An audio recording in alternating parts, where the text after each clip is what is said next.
Trump wins. Narcissistic Meltdown. Hello, I'm HG Tudor.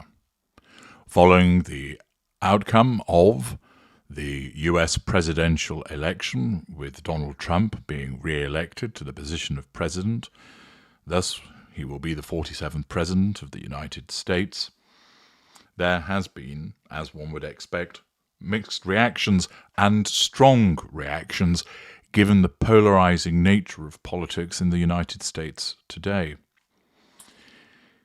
This bears analysis to help you understand why people behave as they do. I would point out that were the election result the other way around, I would be undertaking an analysis of those responding to a Harris victory, as undoubtedly there would be similarly strong reactions to that. As it is, Donald Trump has won, and comprehensively so.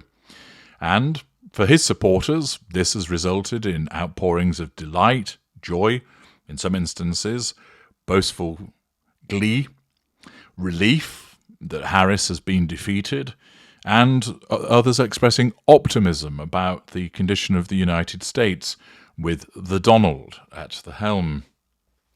For those who supported Harris, well, there are differing reactions. There are those that will understandably be disappointed that the person that they chose has failed to be elected. However, they brush off their disappointment and they get on with life. There's bills to be paid, jobs to be done, children to be looked after, life to live. There are others who may well find themselves frightened at what the future may hold, dismayed by the choice that America has made, that they're bewildered that their fellow citizens have made such a choice. It doesn't accord or chime with what they would think that the country needs. They may well be concerned at what Donald Trump may well do. And they articulate these concerns, but do so privately to friends and to family. We then have a proportion of individuals who have experienced, for want of a better description, some form of meltdown as a consequence of Donald Trump winning the election. And not only have they experienced this meltdown, but they've seen fit to have this meltdown in front of the camera, which they've then uploaded to social media, allowing the likes of your glorious narrator to find these various examples for the purposes of analysis. Now, some time ago, longer-standing viewers of my work may recall an instance that I spoke about. This was where somebody had put a link to a video in the comment section to one of my videos. And having a moment to explore what this might be, I went and had a look. And this was a very small channel with hardly any subscribers. And in it, a lady had addressed the camera from her car in what can only be described as a rant and a meltdown. This all revolved around, apparently, some interaction involving her former boyfriend and his current girlfriend. The lady who had filmed this was so overcome at the news, and I forget precisely what it was now, that this necessitated her explaining on the camera that she was having a medical episode. I pointed out that ordinarily, if you were experiencing a medical episode, would you A, call for an ambulance, 2, or B, take yourself to the relevant emergency room or doctor's surgery? Would you C, pull over and seek to calm down, or would you D, pull over in your vehicle and immediately film yourself for the purposes of creating a YouTube video? Most people would choose one of the first three options if it was a genuine medical emergency which caused them concern. The fact that this individual saw fit to get so worked up in the first place to the extent that it apparently caused a medical episode, but the medical episode wasn't so urgent as to preclude her from having the time to pull over, take out her phone, and then record a piece to camera, which would then be uploaded to YouTube, suggests that it wasn't the concern in the first place, and rather that this was a performative reaction and was indicative of the behavior of a narcissist. Accordingly, we have something similar with regard to numerous people, and there are many examples scattered across the internet and across social media of people going into meltdown mode as a consequence of the news that Donald Trump won the US presidential election. This bears analysis to help you understand more about why people behave this way. But before we get to that analysis, let's have a look at some of those people and their meltdowns.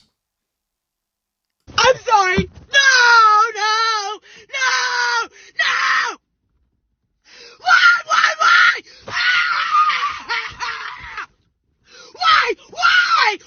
Do you really hate me that bad? It's alright. It's alright, I feel that way too. It's alright. We feel that way together, okay? Let it out. Let it out.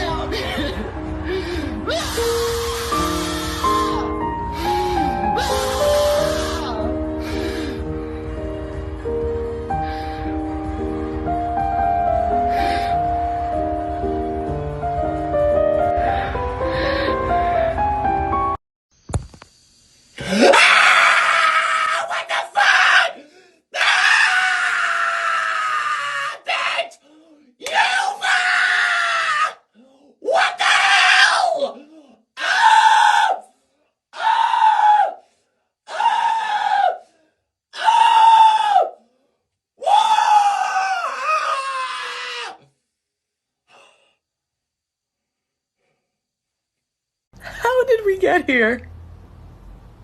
How did we get here?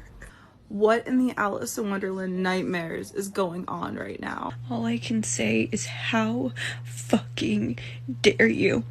If you voted for that man, if you voted for anybody other than Kamala and you live in one of the states that it was, close, or if you didn't vote, fuck you. Senate race. It's not gonna happen.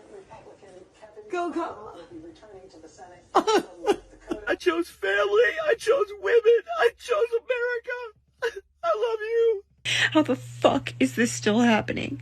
All I've ever known politically is hatred. I'm done. I'm done. I'm done. I'm done with you. I'm done with you and your mother and your sister. I'm just done with all of this. I'm sorry to all my friends who are Trump supporters. But you don't understand how scared of this man I am. If this guy does end up winning again, all of the people who voted for him will be like happy and they'll just be celebrating. And everyone else, everyone who feels threatened by him is fucking scared. Like we're scared for our lives. We're scared for our friends. How dare you put this man into office for another 4 years, knowing damn well what it means for our country, what it means for us as a people. To know that there is that much ignorance and that much hate in this country, it's so terrifying. It's so terrifying. How the fuck are we back in this same situation again? Who the fuck is voting for him? Genuinely. Fuck you. I don't want to hear about how shitty your life gets under his policies.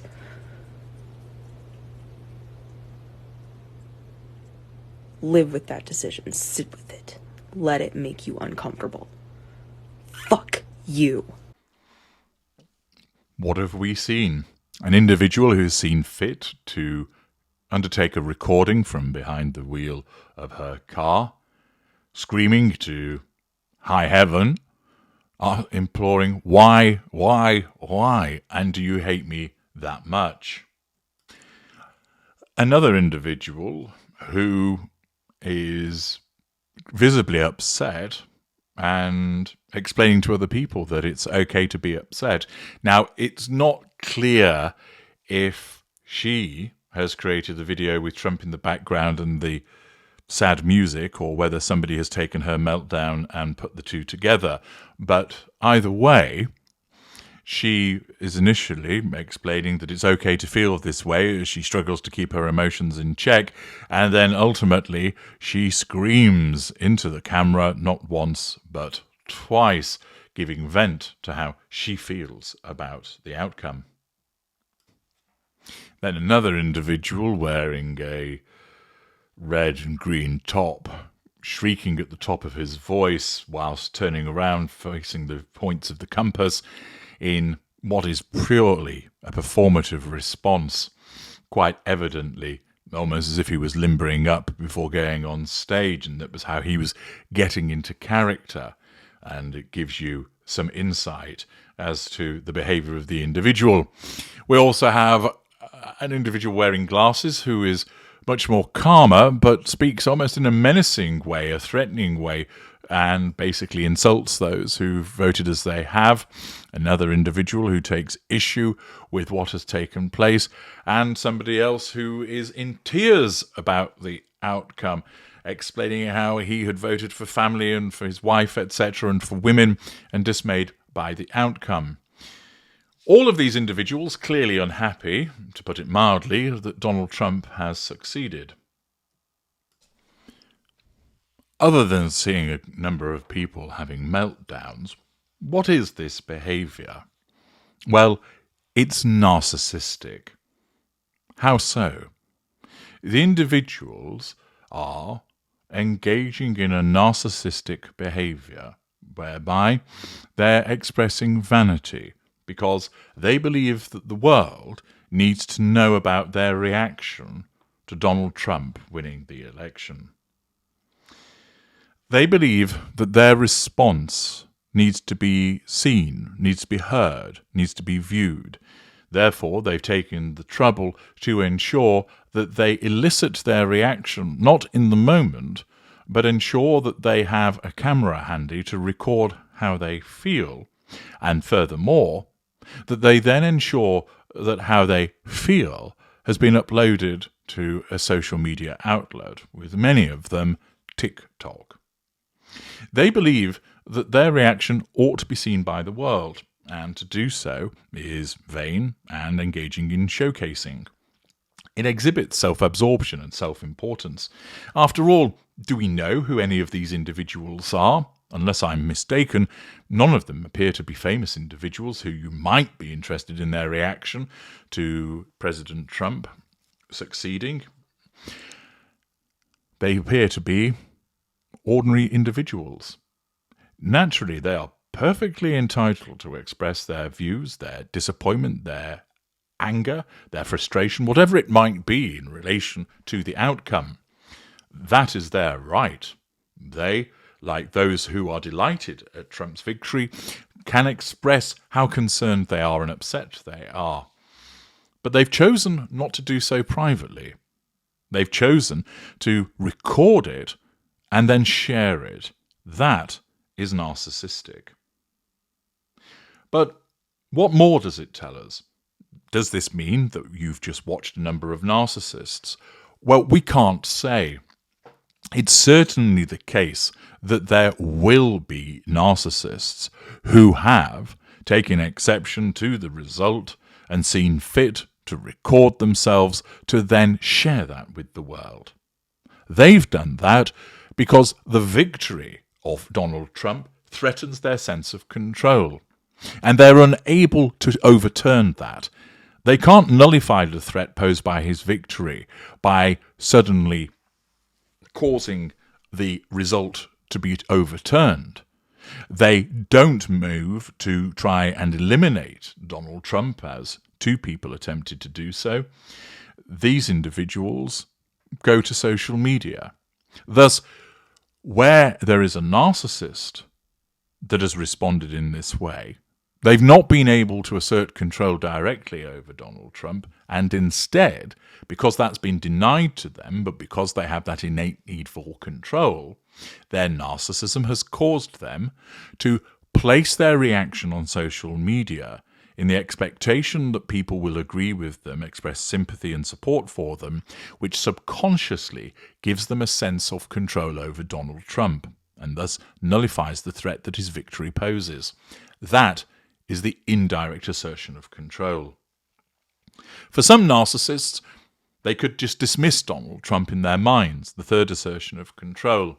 But their narcissism is more likely to lead to the outcome that you have witnessed by going to social media, because not only would that allow the indirect assertion of control, but it also allows the garnering of fuel, as people will undoubtedly respond to what has been placed on social media, expressing their own concerns, their support, "Are you okay, hun?" etc.